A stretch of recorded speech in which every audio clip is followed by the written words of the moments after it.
दोस्तों नमस्कार, ये है मार्गदर्शन फॉर सिविल सर्विसेज। मैं अनुराग चौधरी। दोस्तों टीजीटी पीजीटी भारतीय इतिहास रिमाइंडर श्रृंखला के अंतर्गत इस वीडियो में प्रस्तुत है आधुनिक भारत के इतिहास से संबंधित महत्वपूर्ण प्रश्नों का वन लाइनर रिवीजन नोट्स, जो आपके आगामी परीक्षाओं जैसे TGT PGT, LT grade, government inter college प्रवक्ता, गवर्नमेंट डिग्री कॉलेज, उच्चतर शिक्षा असिस्टेंट प्रोफेसर, केंद्रीय विद्यालय संगठन और नेट जेआरएफ आदि परीक्षाओं के लिए बहुत ही उपयोगी है। इसमें हम आधुनिक भारत के इतिहास से संबंधित विविध प्रश्नों को कंटिन्यू करेंगे। तो आइए शुरू करते हैं आधुनिक भारत के इतिहास से संबंधित विविध प्रश्नों का भाग 2। पहला प्रश्न है दोस्तों, सेडान युद्ध हुआ था किसके किसके बीच? तो याद रखिएगा, सेडान युद्ध फ्रांस और प्रशा के बीच हुआ था। सेडान युद्ध फ्रांस और प्रशा के बीच हुआ था। अगला प्रश्न है, 18वीं शताब्दी में बंगाल से निर्यात होने वाली वस्तुओं में कौन सी वस्तु प्रमुख है? तो ये था सोरा। आप जान लीजिए, सोडियम नाइट्रेट जिसे सोरा कहा जाता है, ये 18वीं शताब्दी में बंगाल से निर्यात होने वाली वस्तुओं में प्रमुख वस्तु थी। अगला प्रश्न है, पुर्तगाली नियंत्रण से गोवा कब स्वतंत्र हुआ? तो 1961 में। दोस्तों पुर्तगाल के पास भारत के 3 क्षेत्र गोवा, दमन और दीव थे। पहले भारत सरकार ने शांतिपूर्ण उपायों से सीमा विवाद को सुलझाने की कोशिश की, लेकिन पुर्तगीज सरकार द्वारा ध्यान न दिए जाने से वहां की जनता के आंदोलन को कठोरता से कुचले जाने के कारण सरकार ने सैनिक हस्तक्षेप करने का मन बना लिया। जवाहरलाल नेहरू ने 17 दिसंबर 1961 की रात गोवा में भारतीय सेना का प्रवेश करने का आदेश दिया और गोवा के गवर्नर जनरल ने बिना किसी युद्ध के आत्मसमर्पण कर दिया और 19 दिसंबर 1961 को इन तीनों क्षेत्रों को भारत में मिला लिया गया और इस तरह भारत का क्षेत्रीय और राजनीतिक एकीकरण का कार्य पूरा हुआ था। तो पुर्तगाली नियंत्रण से गोवा 1961 में स्वतंत्र हुआ था। अगला प्रश्न है कि भारतीय झंडे में सबसे ऊपरी पंक्ति किस रंग की होती है? तो आप जानते हैं केसरिया रंग की। केसरिया, सफ़ेद और हरा जो है भारतीय तिरंगे का कलर है, जिसके बीच में नीले रंग का चक्र बना हुआ है। अगला प्रश्न है दोस्तों, राष्ट्रीय शैक्षिक अनुसंधान और प्रशिक्षण परिषद यानी एनसीईआरटी की स्थापना कब हुई थी? तो उत्तर है 1961 में एनसीईआरटी की स्थापना हुई थी।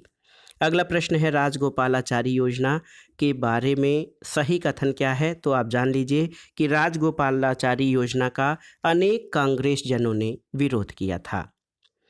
अगला प्रश्न है दोस्तों, संविधान शिल्पी डॉक्टर भीमराव अंबेडकर को भारत रत्न से कब सम्मानित किया गया? तो ये वर्ष 1990 में संविधान निर्माता डॉक्टर भीमराव अंबेडकर को भारत रत्न से सम्मानित किया गया था। वो वर्ष है 1990 में। अगला प्रश्न है, स्वतंत्र भारत के प्रथम विधि मंत्री या कानून मंत्री कौन थे? तो डॉक्टर भीमराव अंबेडकर स्वतंत्र भारत के प्रथम विधि मंत्री थे। अगला प्रश्न है दोस्तों, देखिए, अखिल भारतीय हिंदू महासभा का प्रथम अधिवेशन कब हुआ था? अप्रैल 1915 में। बहुत ही महत्वपूर्ण प्रश्न है दोस्तों। आप जान लीजिए कि अखिल भारतीय हिंदू महासभा का प्रथम अधिवेशन जो है ये अप्रैल 1915 में हुआ था। अगला प्रश्न है, मुसोलिनी को किस उपनाम से जाना जाता है? तो ड्यूस। याद रखिएगा, ड्यूस के उपनाम से मुसोलिनी को जाना जाता है। मुसोलिनी इटली का तानाशाह और फाशीवाद का प्रवर्तक माना जाता है। अगला प्रश्न है दोस्तों, क्रांतिकारी वी फड़के संबंधित थे कहाँ से? तो उत्तर है क्रांतिकारी वी फड़के महाराष्ट्र से संबंधित रहे हैं। अगला प्रश्न है, 1921 ईस्वी, 1922, 1924 और 1923 में से भारतीय साम्यवादी दल की स्थापना कब हुई थी? तो आप जान लीजिए, बहुत ही महत्वपूर्ण है, भारतीय साम्यवादी दल या कम्युनिस्ट पार्टी ऑफ इंडिया की स्थापना 1924 में हुई थी। अगला प्रश्न है कि भारतीय स्वतंत्रता बिल को ब्रिटेन में शाही सहमति कब प्राप्त हुई थी? तो भारतीय स्वाधीनता बिल जो है इसको ब्रिटेन में 18 जुलाई 1947 को शाही सहमति प्राप्त हुई थी। अगले प्रश्न पर आते हैं, पंडित माखनलाल चतुर्वेदी, गणेश प्रसाद वर्णी, लक्ष्मण सिंह चौहान तथा पंडित सुंदरलाल में से 1920 के रतौना आंदोलन से संबंधित कौन थे? तो माखनलाल चतुर्वेदी। दोस्तों माखनलाल चतुर्वेदी बहुत ही महत्वपूर्ण कवि और लेखक भी रहे हैं और ये जो है 1920 के रतौना आंदोलन से संबंधित थे।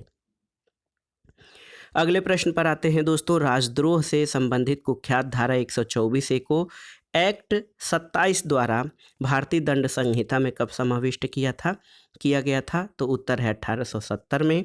और 1850 में भारत के बड़े पैमाने के उद्योग के उदय की पूर्व संध्या पर वह प्रमुख समुदाय जो पश्चिमी तट से निर्यात योग्य दो प्रमुख वस्तुओं कपास और अफीम का व्यापार करता था, तो ये था पारसी समुदाय। आप जान लीजिए 1850 में भारत में बड़े पैमाने के उद्योग के उदय की पूर्व संध्या पर पारसी समुदाय पश्चिम तट से निर्यात योग्य दो प्रमुख वस्तुओं कपास और अफीम का व्यापार करता था। और अगर जो देखा जाए तो पारसी समुदाय ने भारत में औद्योगिकरण या उद्योगों की शुरुआत की थी। अगला प्रश्न है दोस्तों। भारत बंगाल के विभाजन का उद्देश्य इन दो शब्दों में व्यक्त किया गया कि संयुक्त बंगाल एक शक्ति है, विभाजित बंगाल अलग अलग दिशाओं में जाएगा। ये कथन किसका है? H. रिजले। दोस्तों बहुत ही महत्वपूर्ण प्रश्न है। बंगाल का विभाजन 1905 में लॉर्ड कर्जन के समय में किया गया था और H. रिजले का कथन है कि संयुक्त बंगाल एक शक्ति है, विभाजित बंगाल अलग अलग दिशाओं में जाएगा और उसकी शक्ति कमजोर हो जाएगी। अगला प्रश्न है दोस्तों। आज़ाद हिंद फौज के सदस्यों के खिलाफ चल रहे मुकदमों में बचाव पक्ष का नेतृत्व किसने किया था? तो प्रसिद्ध बैरिस्टर भूला भाई देसाई ने आज़ाद हिंद फौज के सदस्यों के खिलाफ चल रहे मुकदमे में बचाव पक्ष का नेतृत्व किया था। अगला प्रश्न है। ऑल इंडिया वुमेन्स कॉन्फ्रेंस की स्थापना कब हुई थी? तो 1927 में। और 1936 में साम्राज्यवाद विरोधी जन मोर्चा कांग्रेस के अंतर्गत गठित किया था किसने? तो आरपी दत्त और बेन ब्रेडले ने। दोस्तों याद रखिएगा, आरपी दत्त और बेन ब्रेडले ने 1936 में साम्राज्यवाद विरोधी जन मोर्चा कांग्रेस के अंतर्गत गठित किया था। अगला प्रश्न है। Calcutta and Howrah smoke nuisances act के अनुसार जूट मिलों के उत्सर्जन पर नियंत्रण लगाया गया था। ये अधिनियम बंगाल काउंसिल द्वारा कब पारित किया गया था? तो 1863 ईस्वी में। एक महत्वपूर्ण प्रश्न और पूछा जाता है कि इंडियन नेशनल कांग्रेस वास्तविक जनाधार वाली राजनीतिक पार्टी जिस वार्षिक अधिवेशन के बाद बनी थी, तो वो कौन सा था? तो ये था नागपुर का कांग्रेस अधिवेशन 1920। और इसी के बाद माना जाता है कि भारतीय राष्ट्रीय कांग्रेस वास्तविक जनाधार वाली राजनीतिक पार्टी बनी है। अगला प्रश्न। सही सुमेलन करना है चित्रकला तकनीक और उसका अर्थ। तो खत का अर्थ हाशिया होता है, तरह का अर्थ रेखांकन या रेखाचित्र आरेख, रंगामेजी रंग मिश्रण या रंगाई को कहते हैं और शम्स अलंकृत शीर्षक को शम्स कहा जाता है। अगला प्रश्न भी सुमेलन से संबंधित है। चित्रकार और उनकी चित्रकला शैली का सुमेलन करना है। अवनींद्रनाथ टैगोर ये सामान्य वस्तुओं और घटनाओं का कल्पना फंतासी के जादू के साथ सम्मिश्रण किया था इन्होंने। रविंद्रनाथ टैगोर ने अपनी चित्रकारी में भोलेपन और परिष्करण को मोहक तरीके से बुना। नंदलाल बोस ने विश्व परंपराओं के विविध पक्षों से सीखकर अपनी चित्रकारी में उनका सम्मिश्रण किया। और जेमिनी राय ने एक व्यक्तिगत शैली विकसित की जो ग्राम्य परंपरा के निकट थी। अगला प्रश्न सुमेलन करना है दोस्तों इतिहासकार और उनकी रचनाओं का। देखिए, जॉन विलियम काय की पुस्तक है ए history of the sipahi war. Edward J Thompson the other side of the medal. और देखिए एस.एन. सेन की पुस्तक है 1857 जो कि 1857 की क्रांति पर लिखी गई है। और जॉन मैकमन की पुस्तक है the Indian mutiny in perspective.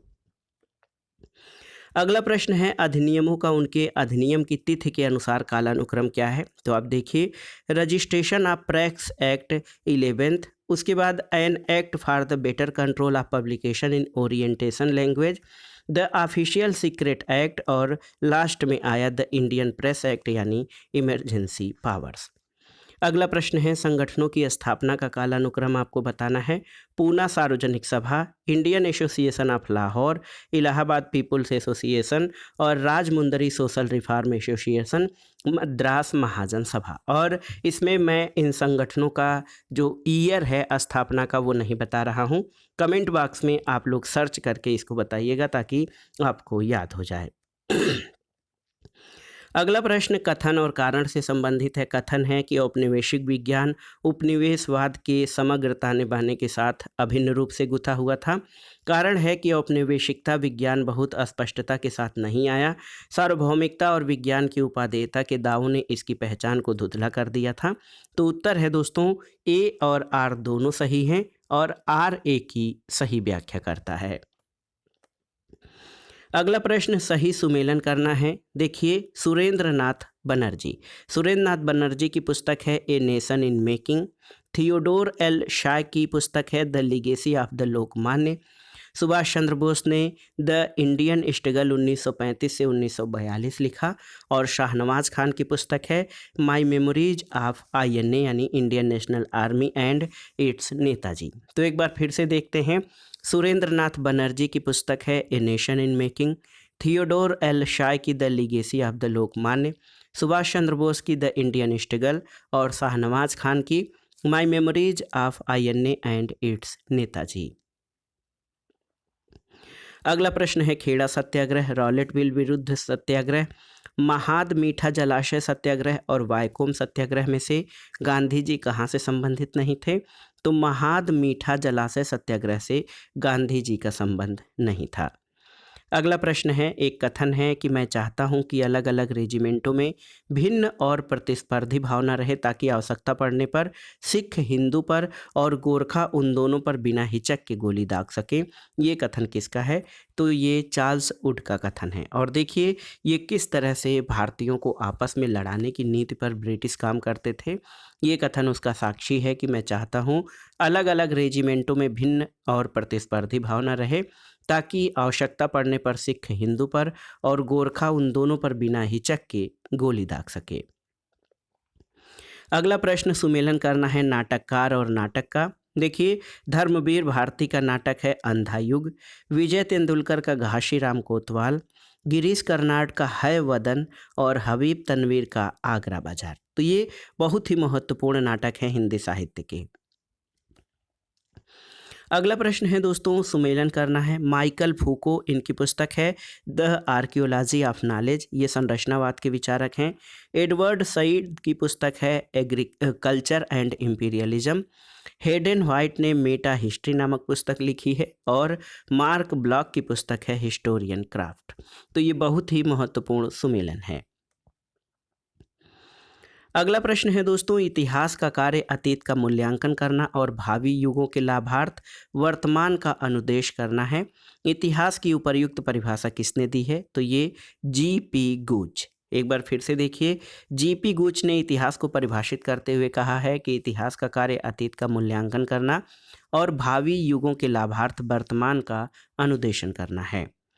अगला प्रश्न है 18वीं शताब्दी के स्रोत तोहफात उल हिंद में जिस बोली में विशाल शब्दावली दी गई है? तो ये ब्रज बोली में। और प्रथम एंग्लो बर्मा युद्ध 1824 से 1826 के बाद संधि हुई थी कौन सी?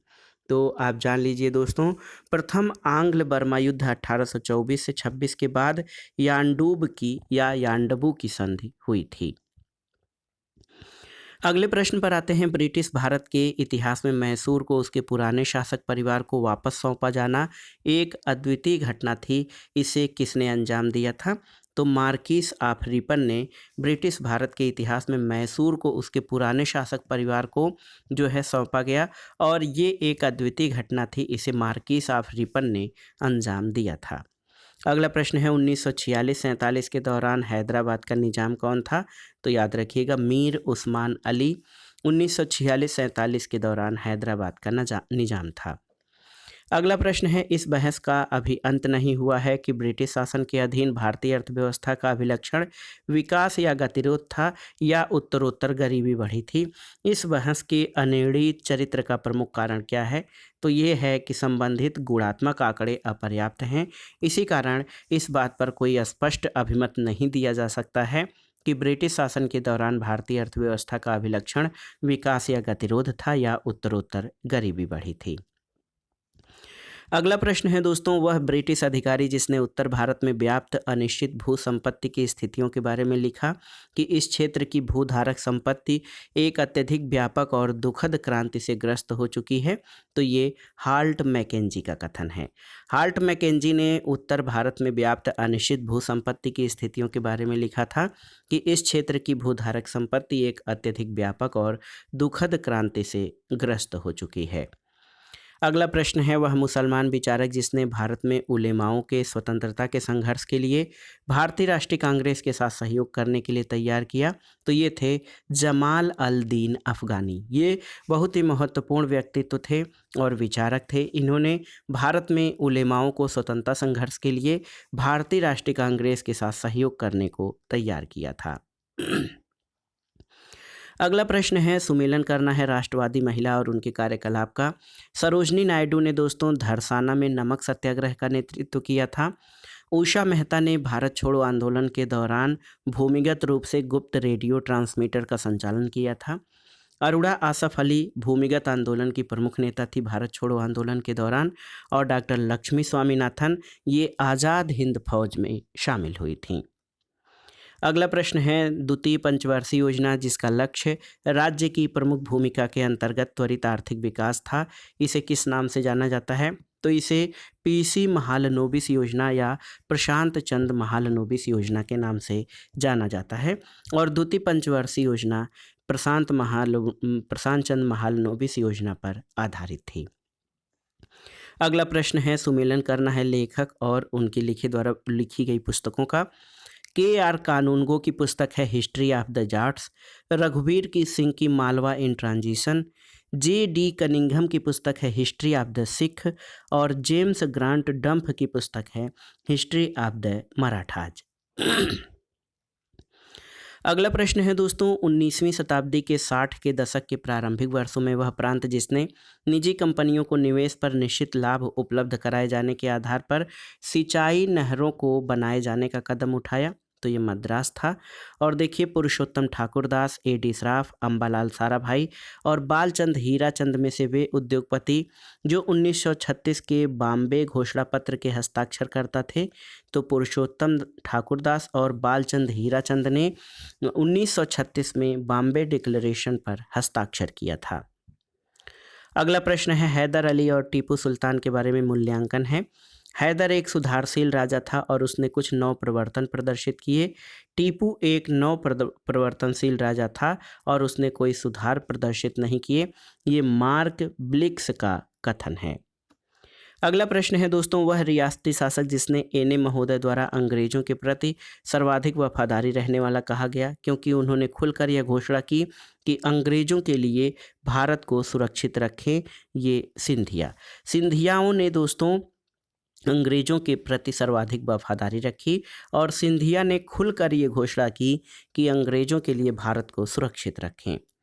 अगला प्रश्न है, कामगार क्षतिपूरक अधिनियम कब पारित हुआ था, तो 1923 में। और देखिए, जिसके बारे में कैप्टन सिडेनहम ने लिखा था कि वे लूट मार के लिए आते हैं, लड़ने के लिए नहीं, तो ये पिंडारियों के संबंध में कैप्टन सिडेनहम ने लिखा था। आइए महत्वपूर्ण परीक्षोपयोगी तथ्यों को और देख लेते हैं।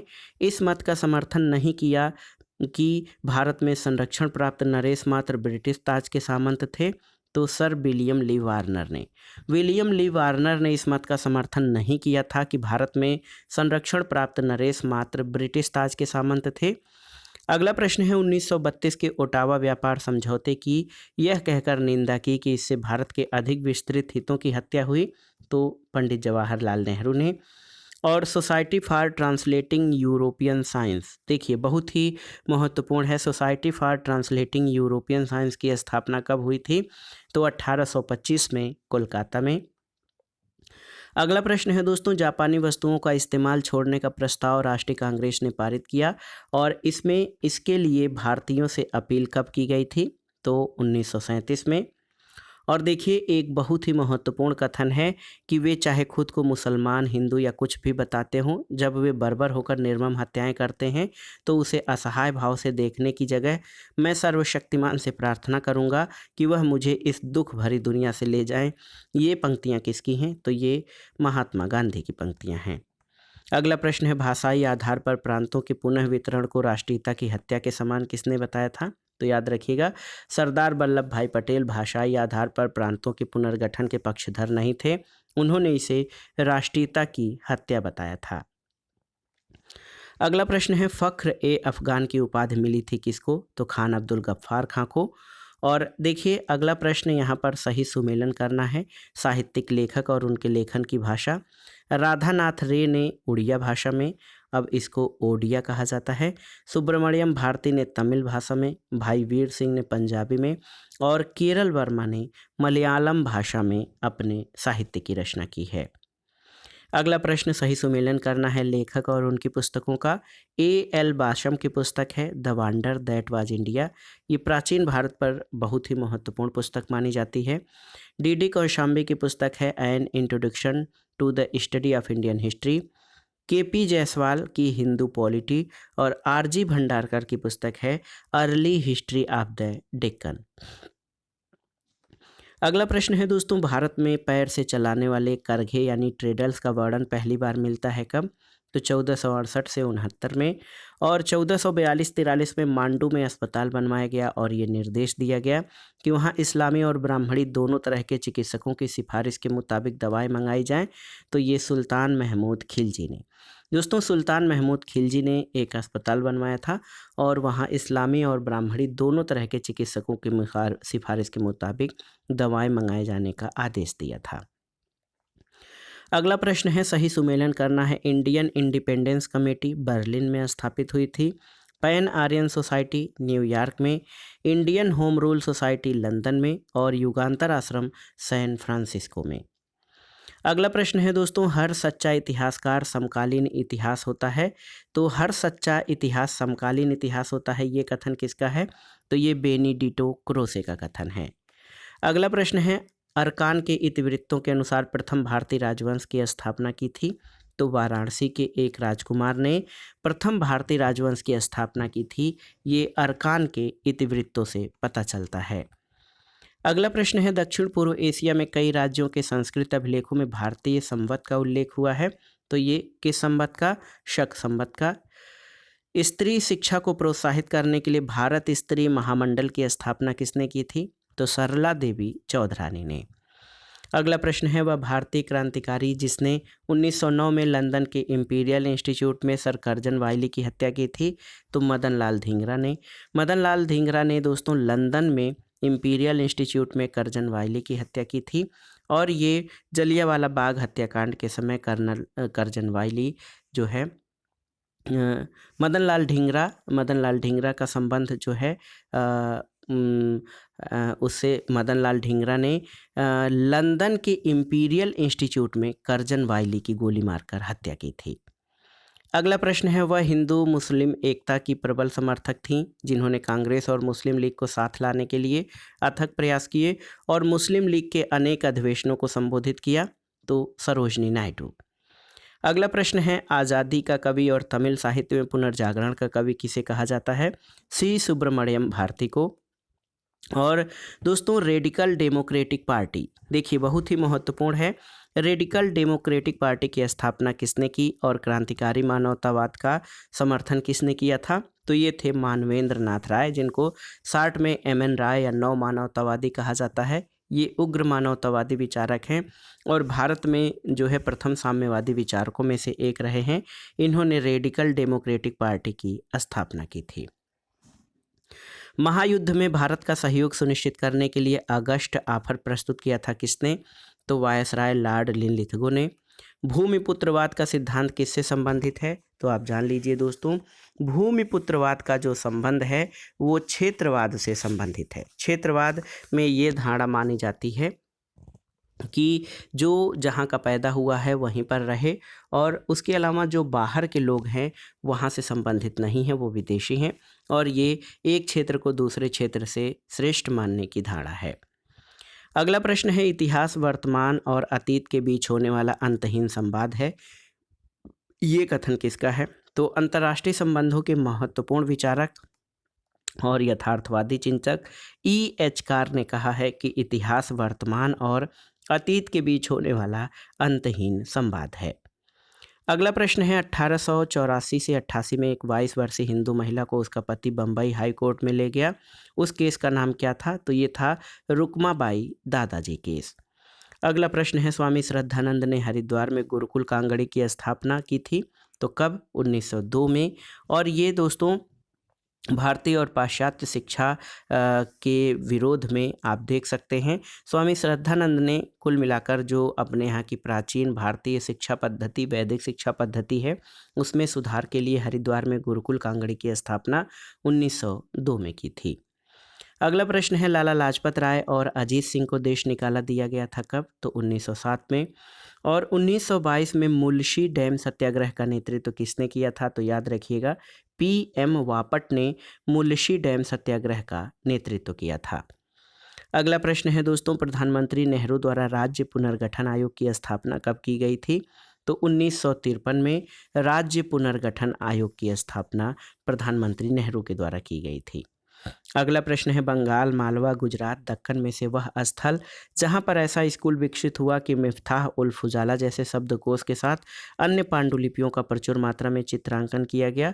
तो ये मालवा में। दोस्तों मालवा में एक ऐसा स्कूल विकसित हुआ कि मिफ्ताह उल फुजाला जैसे शब्दकोश के साथ अन्य पांडुलिपियों का प्रचुर मात्रा में चित्रांकन किया गया।